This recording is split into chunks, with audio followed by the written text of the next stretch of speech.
Hello everyone, आज हम पढ़ेंगे क्लास 10 ज्योग्राफी का चैप्टर नंबर 4 जिसका नाम है एग्रीकल्चर। दोस्तों, अगर हम एग्रीकल्चर के नज़रिए से देखें तो हमारी इंडिया काफ़ी इम्पोर्टेंट रोल प्ले करती है एग्रीकल्चर के अंदर।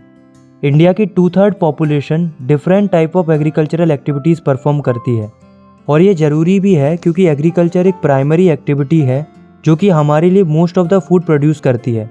मतलब हम जो खाना खाते हैं वो मोस्टली एग्रीकल्चर से ही आता है और साथ में इंडस्ट्रीज़ के लिए जो रॉ मटेरियल्स आते हैं वो मोस्टली एग्रीकल्चर से ही आते हैं। तो इस चैप्टर में हम डिफरेंट टाइप्स ऑफ फार्मिंग के बारे में पढ़ेंगे, इंडिया के क्रॉपिंग पैटर्न के बारे में पढ़ेंगे, इंडिया की मेजर क्रॉप्स के बारे में पढ़ेंगे और भी कई सारे इंटरेस्टिंग टॉपिक्स के बारे में पढ़ेंगे जो कि एग्रीकल्चर से रिलेटेड हैं। तो चलिए स्टार्ट करते हैं।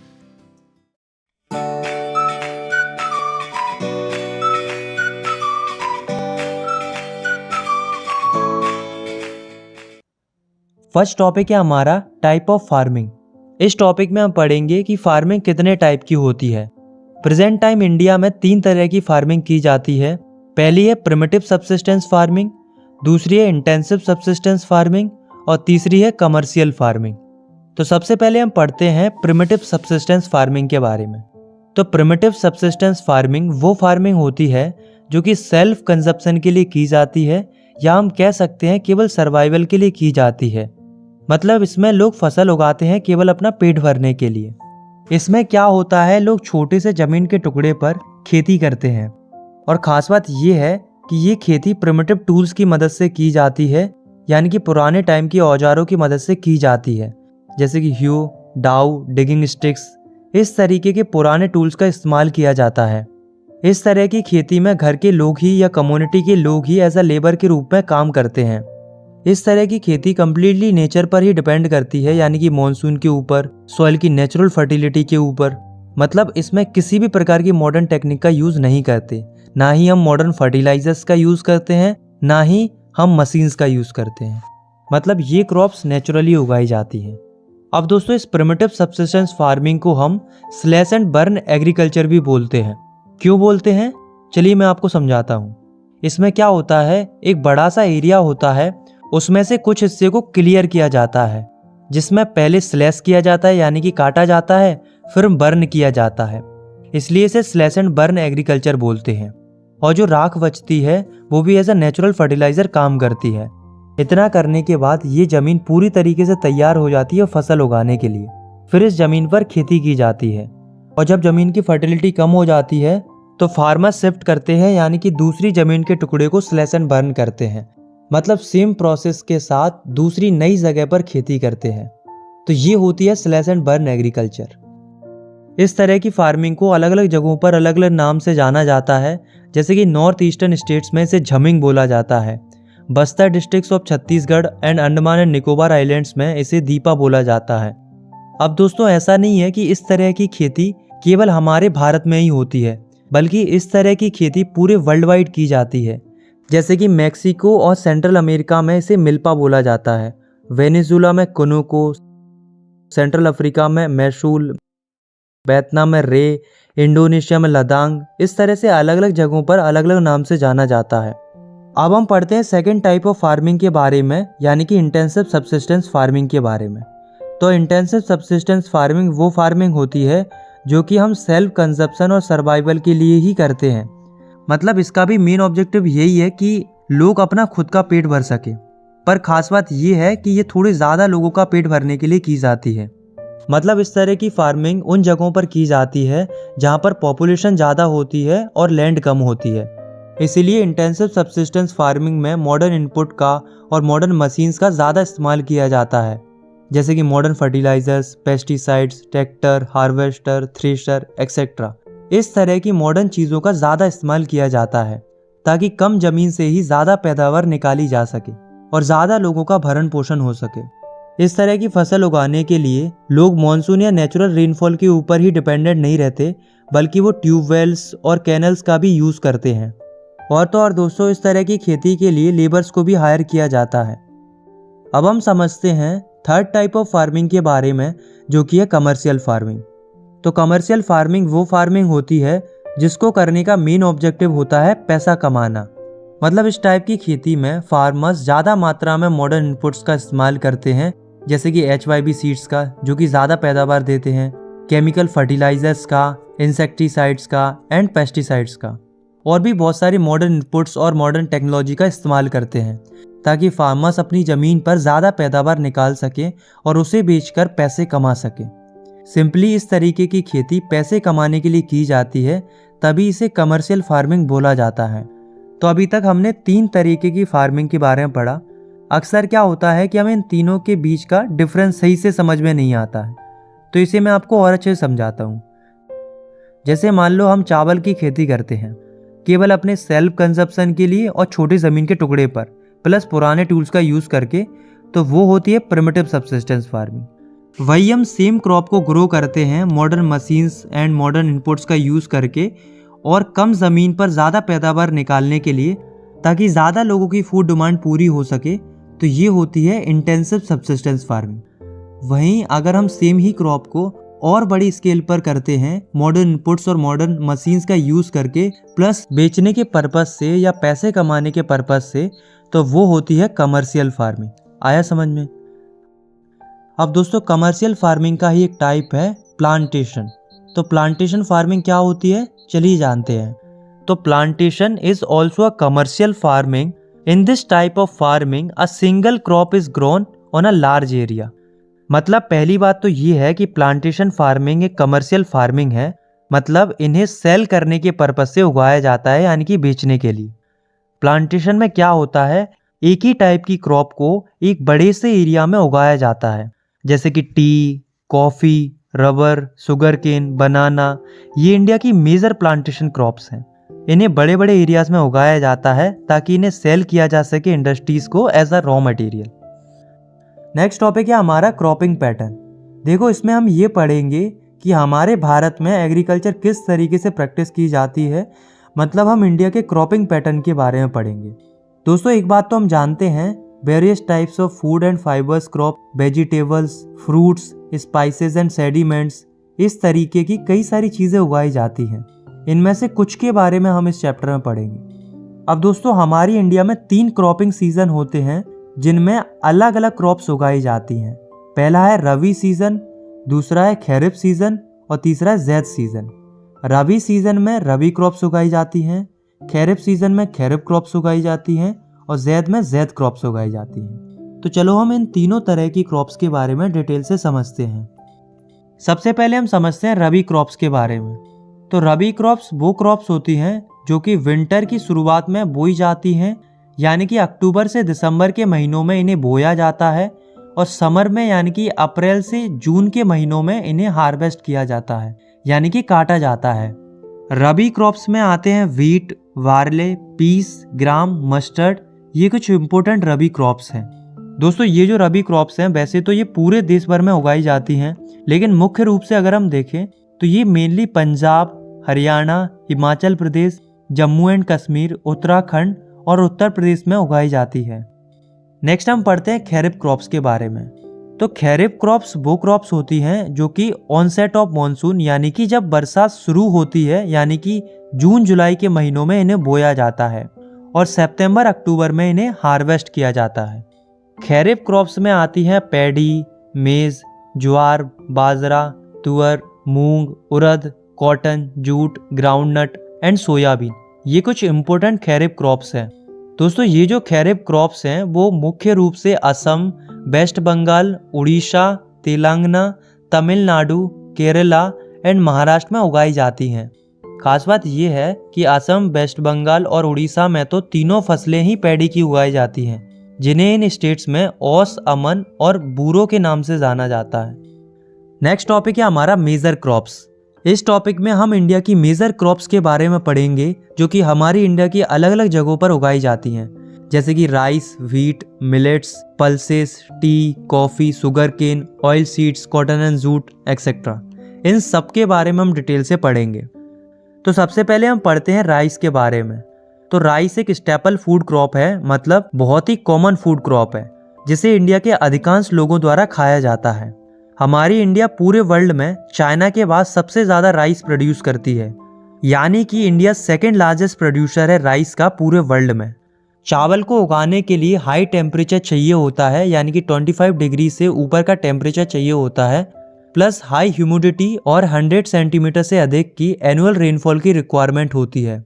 सिंपल भाषा में चावल को उगाने के लिए काफ़ी गर्मी और काफ़ी बरसात की ज़रूरत होती है। इसलिए चावल की खेती सबसे ज़्यादा वहाँ होती है जहाँ पर बारिश ज़्यादा होती है या पर जहाँ पानी के अच्छे सोर्स होते हैं। जैसे कि राइस सबसे ज़्यादा उगाया जाता है इंडिया के north and north eastern plains में, कोस्टल एरियाज में एंड डेल्टेटिक रीजन्स में, जैसा कि आप इस मैप में भी देख सकते हो। इसमें जो डार्क ग्रीनिश टाइप का पोर्शन है वहीं पर चावल सबसे ज़्यादा उगाया जाता है। और दोस्तों ऐसे एरियाज में जहाँ पर कम बारिश होती है जैसे कि Punjab, Haryana, western UP, parts of Rajasthan, in areas में भी चावल उगाए जाते हैं कैनल्स और ट्यूबवेल्स की मदद से। नेक्स्ट हम पढ़ते हैं व्हीट के बारे में, यानी कि गेहूं के बारे में। तो व्हीट जो है वो second most important cereal crop है, यानी कि गेहूं जो है वो दूसरा सबसे ज़्यादा उगाया जाने वाला अनाज है। ये देश के north and north western parts की मेन फूड क्रॉप है, यानी कि प्रमुख फसल है। व्हीट को उगाने के लिए ठंडा सीजन चाहिए होता है और बाद में इन्हें पकने के समय पर इन्हें थोड़ी धूप चाहिए होती है, प्लस इन्हें 50 से 70 सेंटीमीटर की एनुअल रेनफॉल की रिक्वायरमेंट होती है। व्हीट्स को उगाने के लिए सबसे अच्छे जोन माने जाते हैं इंडिया के गंगा सतलुज प्लेन्स और ब्लैक सॉइल रीजन्स।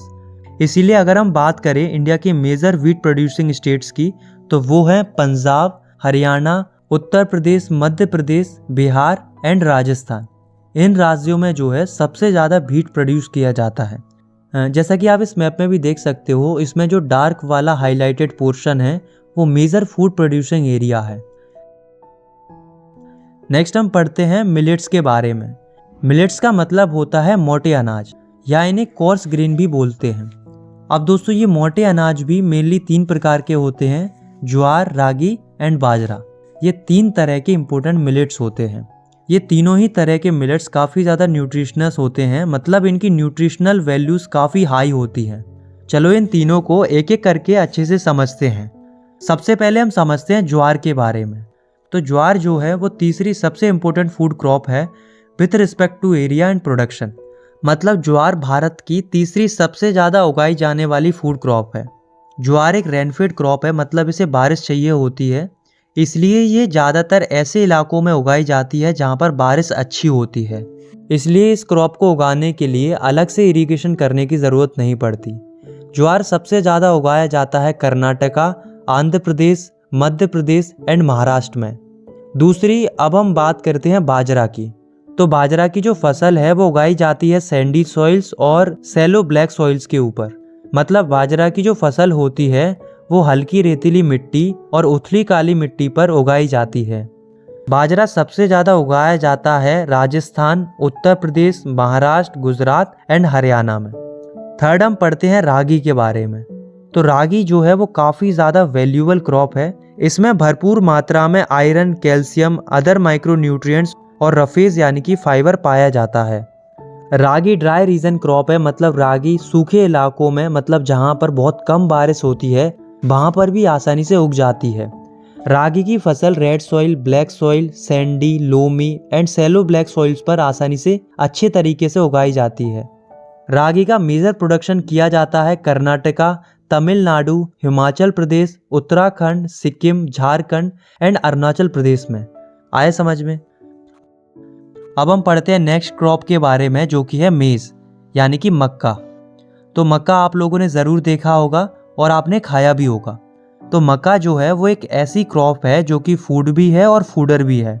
मतलब इसको हम लोग भी खाते हैं और इसे चारे के रूप में जानवर भी खाते हैं, यानी कि गाय भैंस भी खाती हैं। मेज़ एक खैरिफ क्रॉप है जिसको 21 डिग्री से 27 डिग्री सेल्सियस टेम्परेचर की रिक्वायरमेंट होती है और इसे पुरानी एलोवियल सॉइल पर अच्छे से उगाया जाता है। वैसे मेज है तो खैरिफ क्रॉप, बट कई स्टेट जैसे कि बिहार मेज़ को रबी सीजन में भी ग्रो करते हैं। और तो और दोस्तों, मॉडर्न इनपुट्स की मदद से जैसे कि HYB seeds, fertilisers and irrigation, इनकी मदद से मेज़ का जो प्रोडक्शन है वो तेज़ी से बढ़ा है। मेज़ का प्रोडक्शन सबसे ज़्यादा किया जाता है कर्नाटका, मध्य प्रदेश, उत्तर प्रदेश, बिहार, आंध्र प्रदेश और तेलंगाना में। चलो अब हम पढ़ते हैं पल्सेस के बारे में, यानी कि दालों के बारे में। तो दालें कई प्रकार की होती हैं जैसे कि उड़द, मूंग, मसूर, पीस, ग्राम।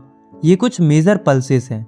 खास बात यह है दोस्तों, इंडिया जो है वो सबसे बड़ा प्रोड्यूसर है और सबसे बड़ा कंज्यूमर है पल्सेस का पूरे वर्ल्ड में।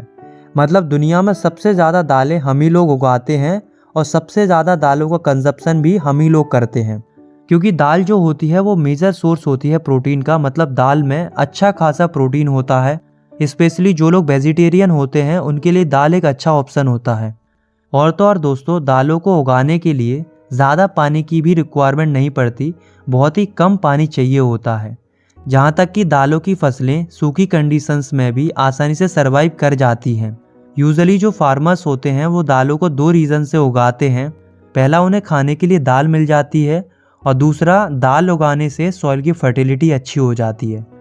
अरहर को छोड़कर जितनी भी दालें होती हैं वो सारी दालें मदद करती हैं सॉइल की फर्टिलिटी को रीस्टोर करने में। इसलिए ज़्यादातर फार्मर इन्हें रोटेशन में ग्रो करते रहते हैं अन्य फसलों के साथ साथ, ताकि सॉइल की फर्टिलिटी अच्छी रहे। पल्सेस का प्रोडक्शन इंडिया में सबसे ज़्यादा किया जाता है मध्य प्रदेश में, राजस्थान में, महाराष्ट्र में, उत्तर प्रदेश में और कर्नाटका में। Food crops other than grains.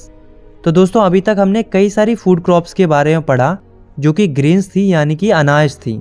लेकिन अब हम पढ़ेंगे अदर देन ग्रेन्स वाली फूड क्रॉप्स के बारे में, जैसे कि sugar cane, oil seeds, tea, coffee, horticulture crops. इन सब के बारे में हम डिटेल से पढ़ेंगे। ये ग्रेन्स नहीं है, लेकिन ये सारी फूड क्रॉप्स हैं, मतलब हम इन्हें खाते हैं। तो सबसे पहले हम पढ़ते हैं शुगर केन के बारे में। तो शुगर केन को हिंदी में गन्ना बोलते हैं। तो जो गन्ना होता है वो एक ट्रॉपिकल और सब ट्रॉपिकल क्रॉप है। मतलब ये ट्रॉपिकल रीजन में भी उगाया जाता है और सब ट्रॉपिकल रीजन में भी उगाया जाता है।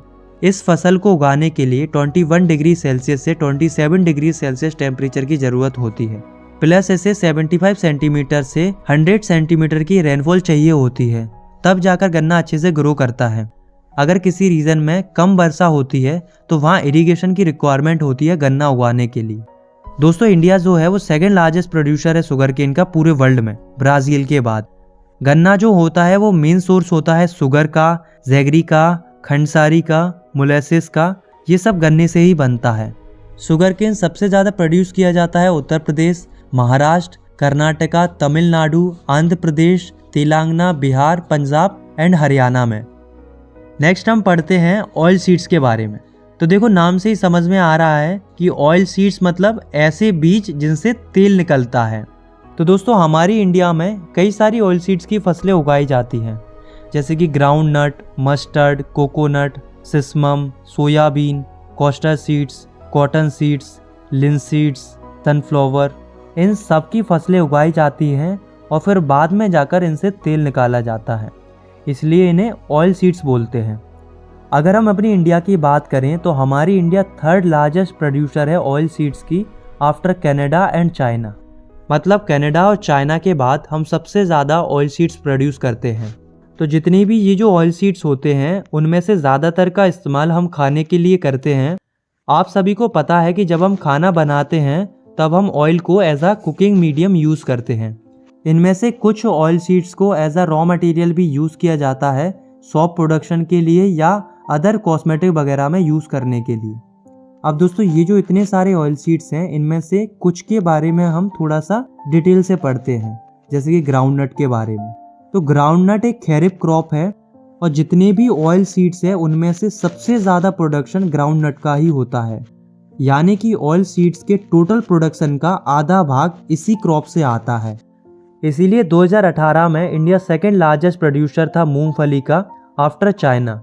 और अगर हम पर्टिकुलर इंडिया की बात करें तो 2019-20 में इंडिया में गुजरात सबसे बड़ा प्रोड्यूसर था ग्राउंड नट का। इसके अलावा राजस्थान और आंध्र प्रदेश में भी ग्राउंड नट काफ़ी ग्रो किया जाता है। अब दोस्तों, इसी तरीके से जो अदर ऑयल सीड्स होते हैं जैसे कि लिनसीड्स एंड मस्टर्ड, सीसामम, कैस्टर सीड्स, तो इनके बारे में भी हम थोड़ा पढ़ते हैं।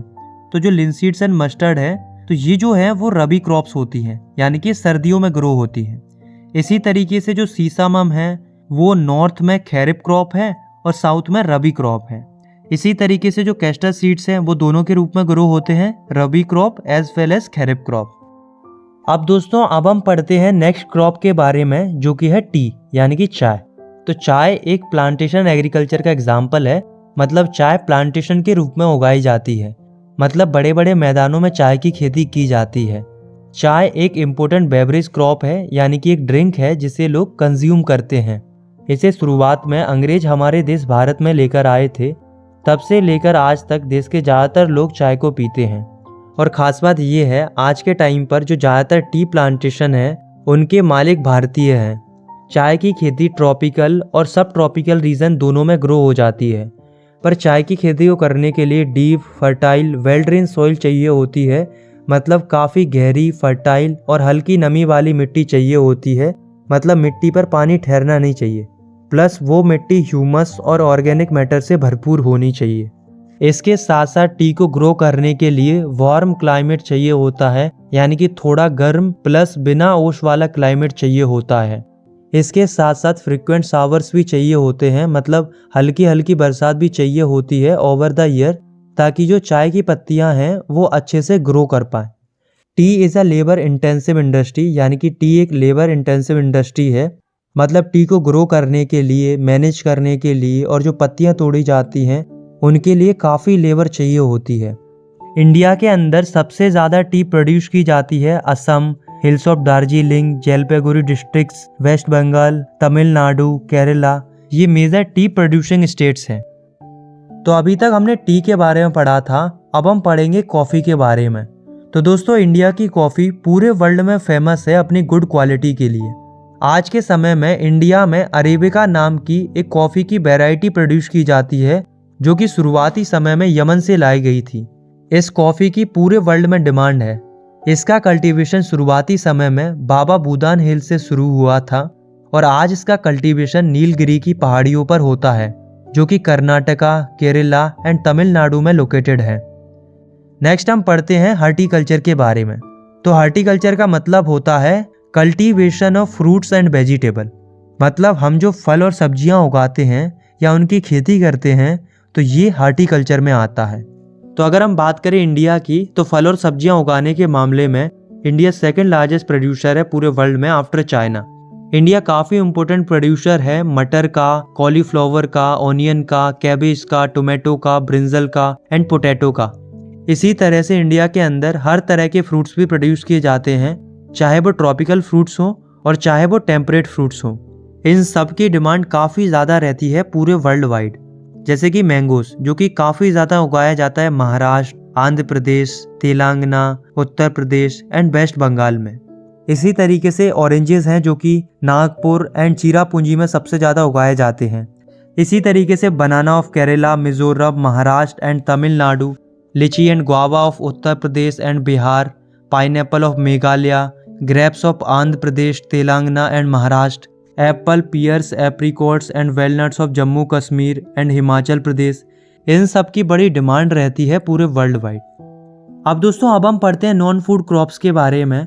मतलब अभी तक हमने जितनी भी क्रॉप्स के बारे में पढ़ा वो सारी फूड क्रॉप्स थी, लेकिन अब हम जिन क्रॉप्स के बारे में पढ़ेंगे वो सारी नॉन फूड क्रॉप्स होंगी, मतलब जिन्हें हम खा नहीं सकते, जैसे कि रबर, कॉटन, जूट। इन सब के बारे में हम डिटेल से पढ़ेंगे। तो सबसे पहले हम पढ़ते हैं रबर के बारे में। तो रबर जो है वो एक इक्वेटोरियल क्रॉप है। मतलब रबर सबसे ज़्यादा इक्वेटर पर उगाई जाती है और साथ में ट्रॉपिकल और सब ट्रॉपिकल रीजन में भी रबर उगाई जाती है। रबर को उगाने के लिए मॉइस्ट और ह्यूमिड क्लाइमेट की ज़रूरत होती है, प्लस काफ़ी ज़्यादा रेनफॉल की रिक्वायरमेंट होती है। लगभग 200 सेंटीमीटर से ज़्यादा की बरसात चाहिए होती है। साथ में 25 डिग्री सेल्सियस से ज़्यादा का टेम्परेचर चाहिए होता है। रबर जो होती है वो इंडस्ट्रीज़ के लिए काफ़ी इंपॉर्टेंट रॉ मटेरियल माना जाता है, जिससे इंडस्ट्रीज़ कई सारे फिनिश प्रोडक्ट बनाती है। रबर को सबसे ज़्यादा उगाया जाता है Kerala, Tamil Nadu, Karnataka, Andaman and Nicobar Islands and Garo Hills of Meghalaya. Next हम पढ़ते हैं फाइबर क्रॉप्स के बारे में। तो फाइबर क्रॉप्स यानी कि जो रेशे वाली क्रॉप्स होती हैं, जैसे कि cotton, hemp, jute and silk. तो इसमें से जो कॉटन, हेम्प और जूट हैं वो सॉइल पर ग्रो किए जाते हैं, यानी कि मिट्टी पर उगाए जाते हैं। और जो ये सिल्क होता है वो एक ऐसा फाइबर होता है जिसे सिल्क वॉर्म्स के कुकून से निकाला जाता है। सिल्क वॉर्म एक कीड़ा होता है जो कि मेलबरी पेड़ की हरी पत्तियों पर पलता है। तो जब लोग सिल्क वॉर्म्स को पालते हैं उनसे सिल्क निकालने के लिए, तो उसे सेरीकल्चर बोला जाता है। तो इन सभी तरह की फाइबर क्रॉप्स में से हमें 2 तरह की फाइबर क्रॉप्स के बारे में थोड़ा डिटेल से पढ़ना है, जो कि है कॉटन एंड जूट। सबसे पहले हम पढ़ते हैं कॉटन के बारे में। तो दोस्तों ऐसा माना जाता है कि इंडिया जो है वो ओरिजिनल होम है कॉटन प्लांट्स का, मतलब कॉटन की शुरुआत सबसे पहले हमारी इंडिया से ही हुई थी। कॉटन जो है वो one of the main raw material माना जाता है कॉटन टेक्सटाइल इंडस्ट्रीज का, मतलब कपड़े बनाने वाले इंडस्ट्रीज के लिए कॉटन काफ़ी इंपॉर्टेंट रॉ मटेरियल माना जाता है। कॉटन एक खैरिफ क्रॉप होती है। ये dryer parts of Deccan plateau और ब्लैक सॉइल पर आसानी से ग्रो कर जाती है। साथ में इसे ग्रो होने के लिए हाई टेम्परेचर चाहिए होता है और थोड़ी बरसात चाहिए होती है। कॉटन की फसल को पूरी तरीके से तैयार होने में काफ़ी ज़्यादा टाइम लगता है, लगभग 6 से 8 महीने लग जाते हैं पूरी तरीके से ग्रो होने में। केवल इतना ही नहीं, पूरी साल में लगभग 210 दिन इस फसल को फ्रॉस्ट फ्री चाहिए होते हैं, मतलब बिल्कुल भी ओस नहीं चाहिए होती है। और साथ में इसे ब्राइट सनशाइन चाहिए होती है, मतलब तेज धूप चाहिए होती है ग्रो करने के लिए। तो देख रहे हो कितनी ज़्यादा कंडीशन चाहिए होती है कॉटन को ग्रो करने के लिए। 2018 के अनुसार पूरे वर्ल्ड में इंडिया सेकंड मेजर प्रोड्यूसर था कॉटन का आफ्टर चाइना। अगर हम बात करें हमारी इंडिया की, तो इंडिया में सबसे ज़्यादा कॉटन का प्रोडक्शन किया जाता है महाराष्ट्र, गुजरात, मध्य प्रदेश, तेलंगाना, पंजाब, उत्तर प्रदेश, हरियाणा, तमिलनाडु, कर्नाटका एंड आंध्र प्रदेश में। लास्ट हम पढ़ते हैं जूट के बारे में। तो जूट को गोल्डन फाइबर बोला जाता है क्योंकि इससे काफ़ी सारी चीज़ें बनाई जाती हैं, जैसे कि bags, mats, rope, yarn, carpets and many more. Plus इसका कलर भी थोड़ा गोल्ड जैसा होता है। तो जूट काफ़ी अच्छे से ग्रो होता है फ्लड प्लेन्स में, जहाँ पर वेल ड्रेन फर्टाइल सॉइल्स होती हैं। इसे अच्छे से ग्रो होने के लिए बीच में काफ़ी ज़्यादा हाई टेम्परेचर भी चाहिए होता है। जूट सबसे ज़्यादा प्रोड्यूस होता है वेस्ट बंगाल, बिहार, असम, उड़ीसा एंड मेघालय में। बट आज के टाइम में जूट का काफ़ी कम इस्तेमाल हो रहा है क्योंकि मार्केट में काफ़ी सारे सिंथेटिक फाइबर आ गए हैं जो कि बहुत सस्ते होते हैं। वहीं जूट काफ़ी महंगा होता है। बट हम लोगों को एक बात ध्यान रखनी चाहिए, वो हमारे नेचर के लिए काफ़ी हार्मफुल होते हैं। नेक्स्ट टॉपिक है हमारा टेक्नोलॉजिकल एंड इंस्टीट्यूशनल रिफॉर्म्स। तो दोस्तों इस टॉपिक में हम ये पढ़ेंगे कि एग्रीकल्चर में क्या क्या टेक्नोलॉजिकल और इंस्टीट्यूशनल रिफॉर्म्स आते हैं, यानी कि क्या क्या बदलाव आते हैं। अब यहाँ पर एक क्वेश्चन अराइज होता है कि एग्रीकल्चर में बदलाव लाने की ज़रूरत क्या है, वाई रिफॉर्म्स आर रिक्वायर्ड। चलिए जानते हैं कि रिफॉर्म्स लाना क्यों ज़रूरी है। तो जैसा कि हम सभी जानते हैं कि इंडिया में एग्रीकल्चर हज़ारों सालों से की जा रही है। आज के समय में इंडिया की लगभग 60% पॉपुलेशन का लाइवलीहुड्स, यानी कि उनका जो जीवन है वो एग्रीकल्चर पर ही डिपेंड करता है। और दोस्तों इरिगेशन में इतना ज़्यादा डेवलपमेंट होने के बावजूद भी आज भी देश के बहुत बड़े बड़े भाग में अभी भी किसान अपनी खेती बाड़ी के लिए मॉनसून और सॉइल की नेचुरल फर्टिलिटी पर ही डिपेंडेंट रहते हैं। और ऊपर से हमारे देश की जो पॉपुलेशन है वो तेज़ी से बढ़ रही है, जिस वजह से फूड डिमांड भी बढ़ रही है। तो ऐसे में serious technological and institutional reform लाना ज़रूरी है ताकि एग्रीकल्चर पहले से बेहतर हो सके और कंट्री का ओवरऑल डेवलपमेंट हो सके। क्योंकि आप खुद सोचो कि अगर टेक्नोलॉजिकल एंड इंस्टीट्यूशनल रिफॉर्म नहीं आएंगे तो एग्रीकल्चर में डेवलपमेंट उस पेस के साथ नहीं होगा जिस पेस के साथ होना चाहिए। तो आए समझ में कि रिफॉर्म्स लाना क्यों ज़रूरी है। तो दोस्तों अब हम देखते हैं कि हमारी इंडिया में कौन कौन से रिफॉर्म्स आते हैं, यानी कि क्या क्या चेंजेस आते हैं। तो सबसे पहले हम बात करते हैं शुरुआती समय में क्या क्या इंस्टीट्यूशनल रिफॉर्म्स आए। तो आफ्टर इंडिपेंडेंस यानी कि आज़ादी के बाद से कई सारे मेजर इंस्टीट्यूशनल रिफॉर्म्स लाए गए, जैसे कि कलेक्टिवाइजेशन पर ज़्यादा गौर दिया गया, मतलब लोग मिलकर खेती करें ताकि ज़्यादा प्रोडक्शन किया जा सके। कंसोलिडेट किया होल्डिंग को, कॉरपोरेशन में काम करने को प्रेरित किया गया। और जो जमींदारी सिस्टम चलता था, मतलब जिसमें एक ही व्यक्ति सारी ज़मीन के ऊपर कब्जा किए रहता था, तो ऐसे सिस्टम को अबॉलिश कर दिया जाता है। तो अगर मैं सिंपल भाषा में कहूँ तो लैंड रिफॉर्म्स लाना ही, यानी कि ज़मीन से जुड़े हुए सुधार लाना ही गवर्नमेंट का फर्स्ट 5 ईयर प्लान था। अब दोस्तों क्या लगता है आपको कि केवल इतने से ही काम चल गया होगा? नहीं, क्योंकि हमें एग्रीकल्चर में और ज़्यादा बदलाव लाने की ज़रूरत थी।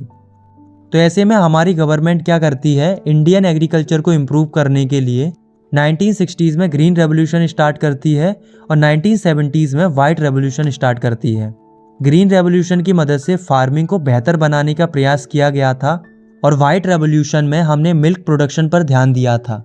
अब दोस्तों इससे हुआ क्या कि ग्रीन और वाइट रेवोल्यूशन की मदद से डेवलपमेंट तो देखने को मिला, बट कुछ सिलेक्टेड जगहों पर ही डेवलपमेंट देखने को मिला। अभी भी कई सारी जगह ऐसी थी जहां पर डेवलपमेंट होना ज़रूरी था। तो इसके लिए हमारी गवर्नमेंट क्या करती है, 1980s एंड 1990s में कई सारे कॉम्प्रिहेंसिव लैंड डेवलपमेंट प्रोग्राम शुरू करती है, जिसमें गवर्नमेंट कई सारी इंस्टीट्यूशनल एंड टेक्निकल रिफॉर्म्स लाती है, यानी कि कई सारी नई नई चीज़ें लाती है। जैसे कि सबसे पहले गवर्नमेंट ने क्रॉप इंश्योरेंस देना शुरू कर दिया। मतलब इन केस अगर drought, flood, cyclone, fire and diseases के चलते अगर किसी की फसल खराब हो जाती है तो गवर्नमेंट उसे इंश्योरेंस देगी। ऐसे प्रोविजंस बनाए गए। सेकंड, ग्रामीण बैंक्स को स्टैब्लिश किया गया। साथ में कॉरपोरेटिव सोसाइटीज एंड बैंक्स पर भी जोर दिया गया ताकि किसानों को कम इंटरेस्ट रेट पर लोन मिल सके। फोर्थ, गवर्नमेंट के द्वारा किसान क्रेडिट कार्ड यानी कि KCC भी इंट्रोड्यूस किया गया। ये भी किसानों की मदद के लिए इंट्रोड्यूस किया गया था ताकि किसानों को इसकी मदद से चीप लोन मिल सके। साथ में एक स्कीम भी लॉन्च की गई जिसका नाम था पर्सनल एक्सीडेंट इंश्योरेंस स्कीम यानी कि PES।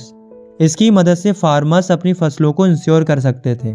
साथ में गवर्नमेंट कई सारे एग्रीकल्चरल प्रोग्राम्स और वेदर रिपोर्ट भी पब्लिश करती थी रेडियो और टेलीविज़न पर, ताकि जो फार्मर्स हैं वो अवेयर रह सकें और नई चीज़ें सीख पाएँ। और गवर्नमेंट मिनिमम सपोर्ट प्राइस भी सेट करती है किसानों की फसलों के लिए, ताकि किसानों का एक्सप्लॉयटेशन ना हो, मतलब किसानों को उनकी फसल का सही दाम मिले। तो ये कुछ मेजर इनिशिएटिव हैं जो कि हमारी गवर्नमेंट के द्वारा लिए गए थे और ये आज भी प्रोसेस में है। लास्ट टॉपिक है हमारा भूदान ग्रामदान। देखो, ये भूदान ग्रामदान एक मूवमेंट था। अब ये मूवमेंट था क्या, चलिए जानते हैं। तो ये जो मूवमेंट था इसे शुरू किया गया था एक व्यक्ति के द्वारा जिनका नाम था विनोबा भावे। विनोबा भावे जो थे वो गांधी जी को स्पिरिचुअली बहुत मानते थे। मतलब गांधी जी के जो स्पिरिचुअल थॉट्स होते थे उनसे बहुत ज़्यादा इंस्पायर थे, इसलिए इन्हें spiritual higher of Mahatma Gandhi भी बोला जाता था। तो जिस प्रकार से गांधी जी का विचार था ग्राम स्वराज को लेकर, उसी प्रकार से ये भी ग्राम स्वराज के आइडिया पर बिलीव करते थे। तो ये क्या करते थे, उनके विचारों को गांव-गांव पहुंचाने के लिए पद यात्रा करते थे ताकि गांधी जी के मैसेजेस को पूरे देश में पहुंचाया जा सके। तो एक बार क्या हुआ, ये गांव में जाते हैं पोचमपल्ली जो कि आंध्र प्रदेश में है। तो जब ये गांधी जी के मैसेजेस को कन्वे कर रहे थे, उसी समय पर कुछ लैंडलेस विलेजर्स यानी कि जो गरीब लोग थे वो डिमांड करते हैं कुछ लैंड के लिए। वो कहते हैं ये सब तो ठीक है, बट अगर हमारे पास ज़मीन ही नहीं होगी तो हम कहाँ से अपना विकास करेंगे। अगर आप हमें ज़मीन दिलवा दें तो ज़रूर हमारी स्थिति पहले से बेहतर हो सकती है। देखो, उस समय पर क्या था कि जो नॉर्मल गांव के लोग होते थे उनके पास ज़मीन नहीं होती थी। सारी की सारी ज़मीन बड़े बड़े लैंडलॉर्ड्स यानी कि ज़मींदारों के पास होती थी। तो जब ये चर्चा चल रही थी उसी मीटिंग में, तो एक व्यक्ति खड़े होते हैं जिनका नाम था श्री रामचंद्र रेड्डी। तो ये क्या करते हैं, अपनी 80 एकड़ ज़मीन को दान कर देते हैं 80 लैंडलेस विलेजर्स के लिए। इन्हें देखकर और जो बड़े बड़े जमींदार थे वो भी काफ़ी ज़्यादा प्रभावित हो जाते हैं उनके इस स्टेप के लिए। तो कुछ जमींदार क्या करते हैं, पूरा का पूरा गांव ही दान कर देते हैं लैंडलेस लोगों के लिए, क्योंकि तब इन जमींदारों के पास गांव जितनी ज़मीनें होती थी। तो ये जो मूवमेंट था इसी को बोला गया भूदान ग्रामदान मूवमेंट। आया समझ में? और ये जो मूवमेंट था वो एक ब्लडलेस रिवॉल्यूशन था। मतलब ये शांति से चलने वाला रिवॉल्यूशन था बिना किसी वायलेंस के। तो यहाँ पर हमारा ये चैप्टर खत्म होता है। आई होप आपको ये वीडियो पसंद आई होगी। अगर आपको ये वीडियो पसंद आई तो आप इस वीडियो को लाइक कर सकते हो, चैनल को सब्सक्राइब भी कर सकते हो। मिलते हैं नेक्स्ट वीडियो में, तब तक के लिए टेक केयर, बाय बाय।